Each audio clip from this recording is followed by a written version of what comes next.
mapping workshop, what it does, so rapid decision making is about getting information and getting that information to the decision makers, typically the people closest to the work, as quickly as possible. So the longer the time for getting that information back, the, if you like, the more delayed the decision making is going to be.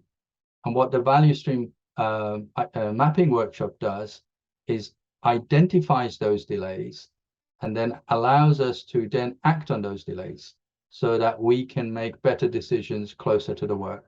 The other thing that it does, it allows the leadership of the organization to practice decentralized decision making. In other words, let's make sure that the decisions are made closest to where the knowledge is and where the work is, rather than they being passed up to us to make the decisions.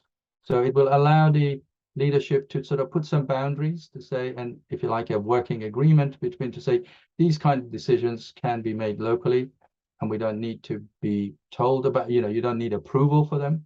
You can just inform us that it's made. And these other kind of decisions, yes, you need to get approval for.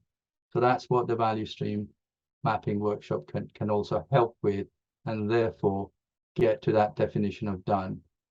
And it goes back to the previous part to say, what are the boundaries that we want to say, okay, within this boundary, the work is done. And that's where the, if you like, the workshop can help.